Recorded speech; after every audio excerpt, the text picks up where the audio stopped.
Assalamualaikum warahmatullahi wabarakatuh. Kembali lagi di channel kita, Husein Syekhul Faris. Jangan lupa like, komen, dan subscribe agar channel kita bisa berkembang dan lebih semangat lagi untuk membuat konten ke depannya. Pada video sebelumnya, kita sudah membahas strategi memulai bisnis dari nol, di mana kita harus memanfaatkan lingkungan, terus barang yang kita jual itu adalah barang yang unik, beda dari punya orang lain, dan seterusnya. Dan kemudian ada langkah-langkahnya, di mana dalam setiap memulai usaha pasti ada masalah yang harus kita pecahkan. Bukan hanya satu masalah, tapi banyak masalah. Satu masalah belum selesai, sudah ada masalah lain. Belum dikerjakan yang kedua, timbul masalah lain. Yang hal inilah kebanyakan orang mengatakan saya gagal. Nah, dari hal itu kebanyakan orang juga merasa pesimis, merasa dirinya tidak akan pernah berhasil. Nah, bagaimana langkah-langkah tersebut untuk mengatasinya? Simak sampai selesai, mudah-mudahan bermanfaat. Yang perlu kita perhatikan pertama kali bahwa kesuksesan adalah milik Allah. Kita tidak akan berhasil kalau tanpa kehendak Allah. Semua ada prosesnya. Kesuksesan akan membuat kita tumbuh dan kegagalan akan menjadikan kita lebih kuat. Yang hal itu akan menuju pada pertumbuhan yang berarti pada keberhasilan. Kita harus mengalami dua-duanya. Tidak bisa mengalami salah satunya. Gagal terus itu mustahil. Atau sampean akan sukses terus itu juga mustahil. Dua-duanya harus sama-sama dialami. Dan kemudian bagaimana langkah-langkahnya? Nah, ini yang terpenting. Kita ilustrasikan diri kita sebagai pemula. Misal, modal tidak ada. Terus pengalaman tidak ada. Keluarga, maaf, berlatar belakang dari keluarga yang tidak ada. Dan kemudian teman-teman ini selevel ya, bukan pengusaha ya, sama pegawai kayak kita. Kemudian family juga yang kita anggap sebagai malaikat, kalau ada apa-apa mereka akan bantu kita. Dalam hal satu ini tidak bisa membantu, sebab keberadaan mereka juga sama seperti kita. Nah, bagaimana langkah-langkahnya untuk bisa menjalankan strategi yang sudah kita jelaskan pada video sebelumnya? Langkah awal adalah menemukan barang. Nah, ini yang sudah kita jelaskan pada video sebelumnya. Bagaimana langkahnya setelah menemukan barang itu? Misal, kita ingin menjual barang tapi modal tidak ada. Ini masalah juga kan? Nah, modal tidak ada. Kita perlu mengatasi satu masalah saja. Tidak perlu menyelesaikan semua masalah. Harus ada modalnya, harus belajar, harus punya wawasan, harus tidak perlu itu semua. Kita hanya perlu apa yang ada di depan mata. Nah, kita kembali lagi pada yang dulu, apa yang ingin kita jual.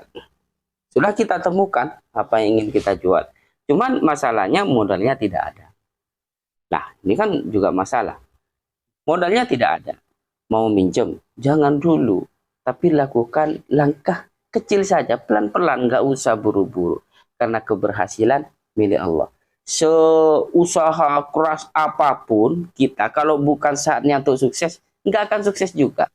Jadi santai saja. Meskipun lama, yang penting ujungnya kan mungkin 2 atau 3 tahun ke depan kita akan mengalami perubahan. Kita ambil langkah yang kecil-kecil saja. Menjual barang orang lain. Lah, kita coba share pada teman, kita coba untuk taruh di status WA, kita coba untuk misalkan pasarkan di Facebook dan seterusnya. Siapa tahu laku. Dan biasanya ini ya tidak laku. Itu biasanya. Butuh waktu juga untuk bisa laku. Nggak bisa langsung jual sekarang, laku sekarang. Nggak bisa.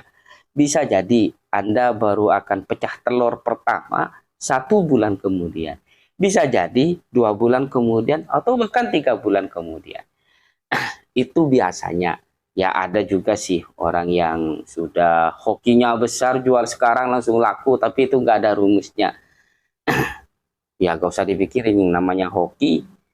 Nah, hal ini kita tidak perlu untuk melangkah jauh-jauh. Cukup tekuni itu saja dengan nyoba-nyoba mengulangi hal yang sama sampai kita mahir di satu bidang itu. Cara menjual barang orang lain.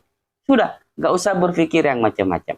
Nanti kalau misal kita menemukan teman yang jual baju, kita jualin baju. Ternyata sampai 2 bulan nggak laku-laku. Terus ada teman lagi yang jual minuman, kita coba jualin minuman. Ternyata 2 bulan sampai 2 bulan lagi nggak laku-laku, ya sudah.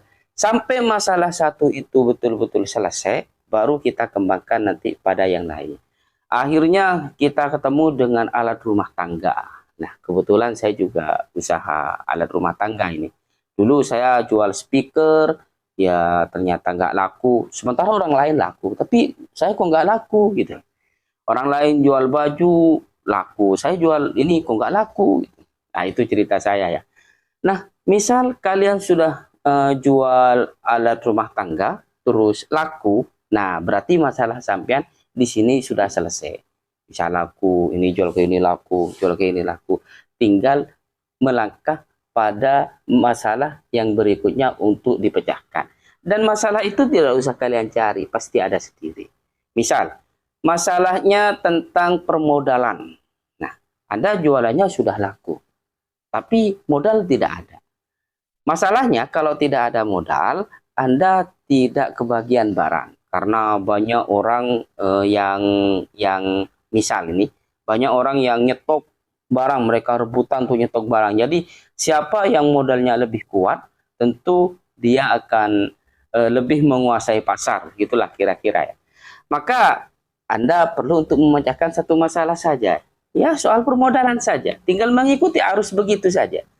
Jadi, misal Anda pinjam pada teman dengan sistem bagi hasil, atau kalau tidak dapat ya asalkan sudah dengan sangat perhitungan, sudah Anda analisa sebaik mungkin Anda mau pinjam ke bank, silakan, tidak apa-apa, sekadarnya untuk membutuhi permodalan.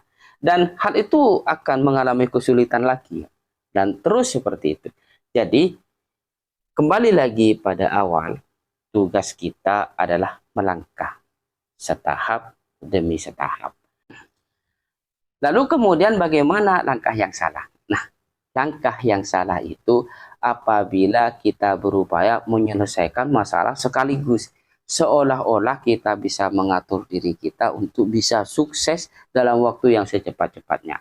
Kita kembali pada penjelasan semula. Kita sebagai pegawai tidak punya modal, tidak punya wawasan, teman tidak mendukung, keluarga tidak mendukung, maksudnya dalam hal wawasan, bukan tidak mau mendukung.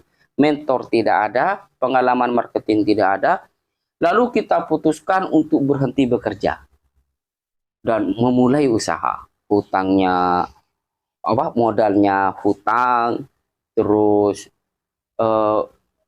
sewa lapak, dan mendatangkan barang. Wah, itu langkah yang sangat salah.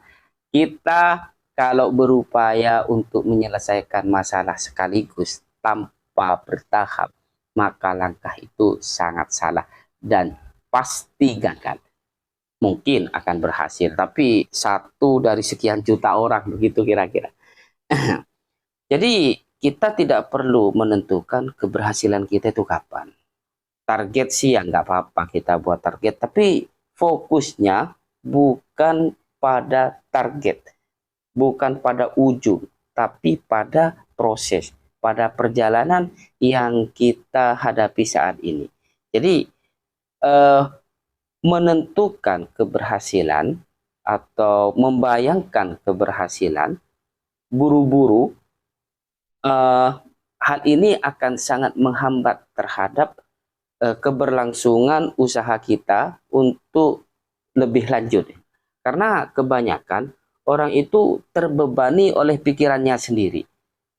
Mereka mengharapkan terlalu besar dari kenyataan.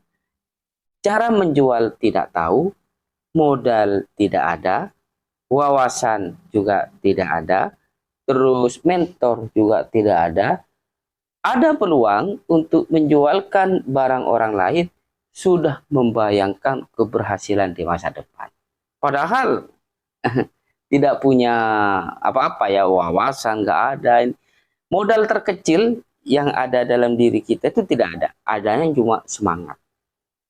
Ternyata setelah dipraktekkan ini tidak sesuai dengan kenyataan. Hal itulah yang akan membuat dia menjadi gagal. Kalau kita menentukan keberhasilan sebelum melangkah, kalau kita terlalu membayangkan hal-hal lebih besar dari kenyataan yang kita hadapi, biasanya hal itu hanya akan membebani diri, hanya akan mempersulit diri, hanya akan membuat diri itu down. Karena apa yang kita alami, kita rasa tidak sesuai dengan kenyataan. Padahal sebenarnya bukan tidak sesuai. Mimpinya saja kebesaran. Bayangannya itu loh, kebesaran. Nah, sekian yang bisa kita sampaikan secara singkat dan sederhana. Mudah-mudahan bermanfaat, bisa dicerna dan dikembangkan oleh saudara. Jangan lupa sekali lagi saya ingatkan, like, komen, subscribe, dan share. Mudah-mudahan bermanfaat. Assalamualaikum warahmatullahi wabarakatuh.